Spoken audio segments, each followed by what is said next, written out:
ایک واقعہ ہوا کہ میرے آقا سرکار دو عالم محبوب دو عالم سیدنا محمد مصطفیٰ صلی اللہ علیہ وسلم بیٹھے تھے اور قریش مکہ کے بڑے بڑے سردار آپ کے ساتھ بیٹھے تھے اور آپ ان کو دعوت دے رہے تھے اسلام کی۔ حضور کے ایک صحابی تھے عبداللہ ابن ام مکتوم، وہ نابینا تھے۔ وہ بیچارے چلتے چلتے دھکے دھوڑے کھاتے کھاتے آئے اور زور سے چیخنے لگ گئے کہ یا محمد علمنی، کہ اللہ کے نبی مجھے قرآن کی فلاں آیت پڑھائیں۔ حضور کو بھی بات یہ ناگوار گزری کہ بھئی میں اگر کسی سے بات کر رہا ہوں تو میری بات کو درمیان میں ٹوکنے کی کیا بات ہے؟ اور دوسری بات یہ ہے کہ عبداللہ مکتوم تو پکا ایمان والا ہے صحابی، اگر اس کو ہم بعد میں بھی سبق پڑھا دیں گے تو کیا ہو جائے گا؟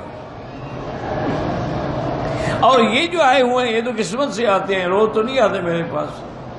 تو سرکار دو عالم کو بھی تھوڑا سا یعنی ناگواری ہوئی اور آپ کے چہرے مبارک پہ رنگ بھی بدلا اور آپ کی پیشانی پہ بل بھی پڑ گئے کہ اس نے ایسا کیوں کیا، اس کو ایسا نہیں کرنا چاہیے۔ تو وہاں بھی اللہ نے فوراً قرآن اتار دیا، بس وتولی ان جاءہ الاعمی وما يدریک لعلہ یزکی او یذکر فتنفعہ الذکریٰ اما من استغنی فانت لہ تلہی۔ اللہ نے فرمایا کہ تیوری چڑھائی اس لیے کہ وہ نابینا آیا۔ یہ آپ نے کیا کیا ہے؟ وما یدریکا، آپ کو کیا پتا کہ یہ تو آیت پڑھ کے اس کا تو تزکیہ نفس ہوتا، اس کا ایمان بڑھ جاتا۔ تو آپ نے ان کی طرف توجہ کر دی، اللہ کی طرف سے عتاب آیا۔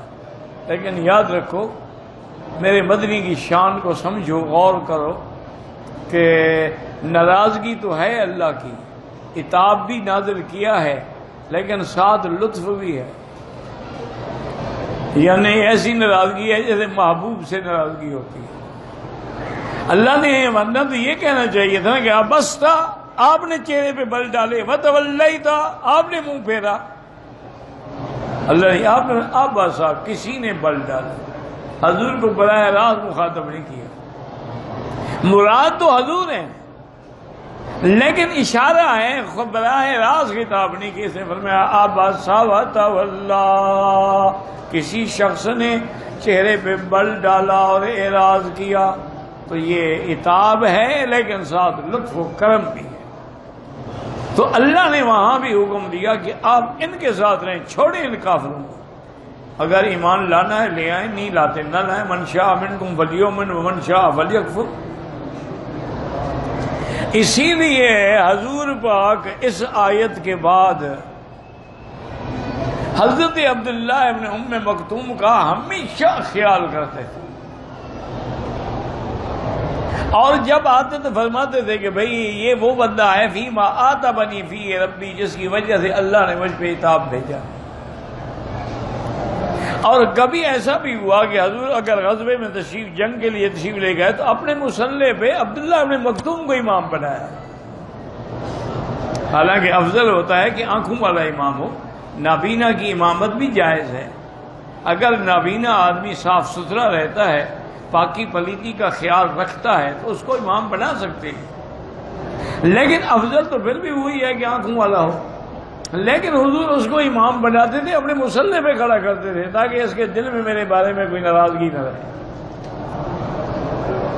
ایک دفعہ حضور صلی اللہ علیہ وسلم کی خدمت میں بحرین کا مال غنیمت آیا، تو اس میں کچھ کوٹ آئے، کچھ جیکٹس آئیں، کچھ ایسی چیزیں آئیں۔ حضور نے سب صحابہ کو تقسیم کی، سب کو تقسیم ہوئی۔ عبداللہ بن مکتوم کو بھی پتہ چلا کہ آج حضور کے پاس بڑے اچھے اچھے کوٹ آئے تھے اور جیکٹس آئے تھے، حضور نے تقسیم کر دی، مجھے تو نہیں دیا۔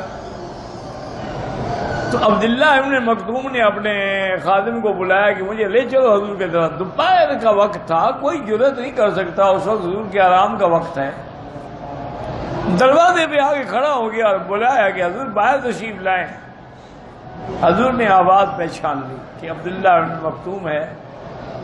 تو حضور باہر آئے. انہوں نے کہا حضور آپ نے سب کو جیکٹ دیے ہیں اور مجھے نہیں فرمایا. تیرے لیے میں نے چھپا کے رکھا ہوا ہے اللہ کے بندے, یہ پکڑو, دیکھو اس کے بٹن, دیکھو کتنے خوبصورت بٹن ہیں, کیسے اچھے بٹن ہیں. عبداللہ نے بڑا خوش ہو رہا ہے, کمال ہو رہا ہے, کہتے ہیں کمال ہے حضور آپ نے میرے لیے چھپا کے رکھا. میں ہاں سب کو دے دیا, تیرے لیے چھپا کے رکھا ہوا ہے میں. اتنا حضور ان کا خیال فرماتے ہیں. تو اب قاعدہ کیا نکلا ہے کہ دنیا والوں کی طرف توجہ نہ کرو, غریبوں کی طرف توجہ کرو.